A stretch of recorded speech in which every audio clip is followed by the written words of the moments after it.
નમસ્કાર, સેક્યુલર ગુજરાત ન્યૂઝમાં આપનું સ્વાગત છે। દાહોદ શહેરની ગોકુલધામ સોસાયટી ખાતે 1 ઓક્ટોબરના રોજ આંતરરાષ્ટ્રીય વણકર દિવસની ઉજવણી કરવામાં આવી। તારીખ 1 ઓક્ટોબર એટલે કે આંતરરાષ્ટ્રીય વણકર દિવસ।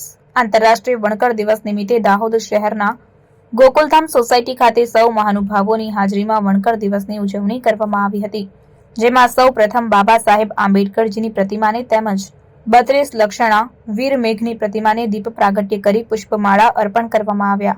ત્યારબાદ રવિન્દ્ર ભગત દ્વારા વણકર સમાજના ઇતિહાસ વિશે માહિતી આપવામાં આવી, જેમાં ગુજરાતના પાટણના 32 લક્ષણા વીર મેઘમાયા વણકરના સહસ્ત્રલિંગ તળાવમાં બલિદાન આપીને દરેક સમાજના લોકોની પ્યાસ બુઝાવી હતી, તેના વિશે જાણકારી આપવામાં આવી। આ વણકર દિવસ નિમિત્તે 5 પરગણા વણકર સમાજ દાહોદ, ગાંગડી, ગરબાડા, કતવારા અને આજુબાજુના ગ્રામ્ય વિસ્તાર તેમજ શહેર વિસ્તાર વણકર સમાજના ભાઈઓ બહેનો ઉપસ્થિત રહ્યા હતા અને આનંદ ઉત્સાહ સાથે વણકર દિવસની ઉજવણી કરવામાં આવી।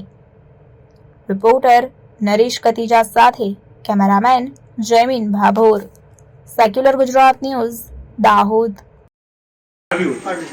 તો વણકર સમાજના બલિદાનના વ્યક્તિના બલિદાનના કારણે અત્યારે ત્યાં સ્મૃતિ રૂપે બહુ મોટું મંદિર બની રહ્યું છે। ભવન અને મંદિર નિર્માણ થયું છે સરકાર દ્વારા, બહુ મોટું નિર્માણ થયું છે।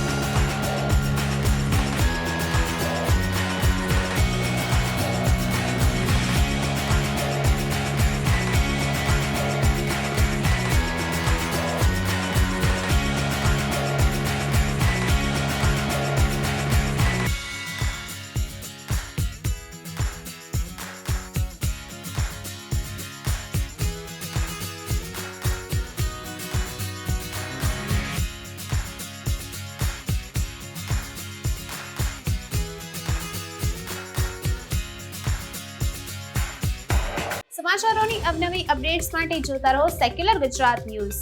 સાથે સેક્યુલર ગુજરાત ન્યૂઝ ચેનલને લાઇક, શેર અને સબસ્ક્રાઇબ કરો અને બેલ આઇકોન દબાવીને સમાચારોની ઝડપી માહિતી મેળવો।